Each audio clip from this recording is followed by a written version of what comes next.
Hello friends, welcome to WB study hive. আজকে আমরা প্রাচীন ভারতের ইতিহাস থেকে 20টি গুরুত্বপূর্ণ প্রশ্ন নিয়ে আলোচনা করব, যা আগত West Bengal S S C group C এবং ডি পরীক্ষার জন্য খুবই গুরুত্বপূর্ণ। এখন প্রশ্নে আসা যাক। প্রশ্ন নাম্বার 1, সিন্ধু সভ্যতার প্রধান নদী কোনটি ছিল?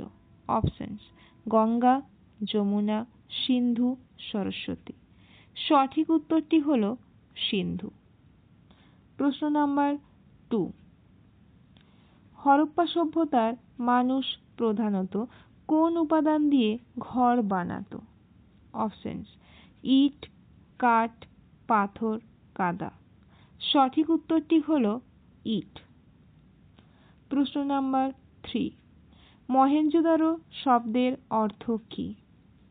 অপশনস: মৃতের পাহাড়, বৃক্ষের শহর, রাজধানী, জলের নগরী।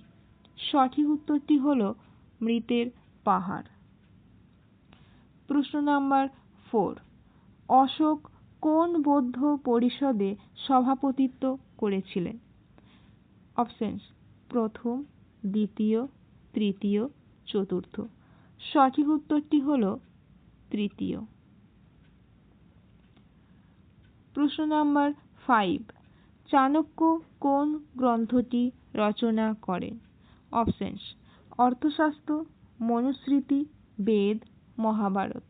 সঠিক উত্তরটি হলো অর্থশাস্ত্র। প্রশ্ন নাম্বার 6, গৌতম বুদ্ধের জন্ম কোথায় হয়েছিল? অপশনস: লুম্বিনী, গয়া, কাশী, কপিলাবস্তু। সঠিক উত্তরটি হলো লুম্বিনী। প্রশ্ন নাম্বার 7, বৌদ্ধ ধর্মের মূল শিক্ষা কি? অষ্টাঙ্গিক মার্গ, যজ্ঞ, ব্রহ্মচর্য, অহিংসা। সঠিক উত্তরটি হলো অষ্টাঙ্গিক মার্গ। প্রশ্ন নাম্বার 8, মহাবীর জৈন কোন বংশের ছিলেন? অপশনস: লিচ্ছবি, ক্ষত্রিয়, নন্দ, গুপ্ত। সঠিক উত্তর ক্ষত্রিয়। প্রশ্ন নাম্বার 9, মগধের প্রথম শক্তিশালী রাজবংশ কোনটি? অপশনস: হর্ষঙ্ক, নন্দ, শিশুনাগ, মৌর্য। সঠিক উত্তরটি হলো হর্ষঙ্ক। প্রশ্ন নাম্বার 10, বিম্বিসার কোন রাজবংশের প্রতিষ্ঠাতা ছিলেন?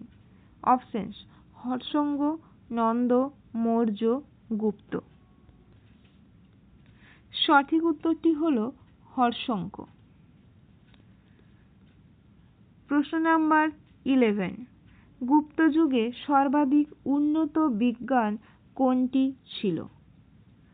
অপশনস: জ্যোতির্বিদ্যা, চিকিৎসা, গণিত, স্থাপত্য। সঠিক উত্তরটি হলো গণিত।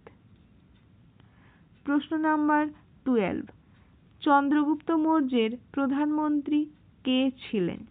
অপশনস: চাণক্য, কৌটিল্য, বিষ্ণুগুপ্ত, সবগুলোই। সঠিক উত্তরটি হলো সবগুলোই। চাণক্য, কৌটিল্য, বিষ্ণুগুপ্ত একজনেরই নাম। সঠিক উত্তরটি সবগুলোই। প্রশ্ন নাম্বার 13, নালন্দা বিশ্ববিদ্যালয় কোন রাজবংশের সময়ে প্রতিষ্ঠিত হয়েছিল? অপশনস: গুপ্ত, মৌর্য, নন্দ, পাল। সঠিক উত্তরটি হলো গুপ্ত। প্রশ্ন নাম্বার 14, সমুদ্রগুপ্তের দরবারে কোন কবি ছিলেন? অপশনস: হরিসেন, কালিদাস, বাণভট্ট, বিশাখ দত্ত। সঠিক উত্তরটি হলো হরিসেন। প্রশ্ন নাম্বার 15, গুপ্ত যুগকে কেন স্বর্ণযুগ বলা হয়? অপশনস: শিল্প ও সাহিত্যের উন্নতি, যুদ্ধজয়, বাণিজ্য বৃদ্ধি, ধর্মীয় সংস্কার। সঠিক উত্তরটি হলো শিল্প ও সাহিত্যের উন্নতি। প্রশ্ন নাম্বার 16, বেদ কতগুলি? এখানে কতটি না হয়ে হবে কতগুলি। অপশনস 4, 6, 8, 10। সঠিক উত্তর 4। প্রশ্ন নাম্বার 17। ঋগ্বেদে মোট কতটি স্তোত্র রয়েছে? অপশনস 1028, 200, 500, 800। সঠিক উত্তরটি হলো 1028। প্রশ্ন নাম্বার 18। অশোকের শাসনকালে কোন ভাষায় শিলালিপি লেখা হতো? অপশনস সংস্কৃত, পালি, প্রাকৃত, তামিল। সঠিক উত্তরটি হলো প্রাকৃত। প্রশ্ন নাম্বার 19। চন্দ্রগুপ্ত প্রথম কোন রাজবংশের ছিলেন? অপশনস গুপ্ত, নন্দ, মৌর্য, শিশুনাগ। সঠিক উত্তরটি হলো গুপ্ত। প্রশ্ন নাম্বার 20। পাটলিপুত্র বর্তমান কোন শহর? অপশনস কলকাতা, দিল্লি, পাটনা, লখনউ। সঠিক উত্তরটি হলো Patna.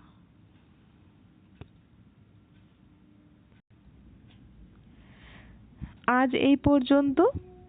Thanks for watching. If you like this video, like, share and subscribe.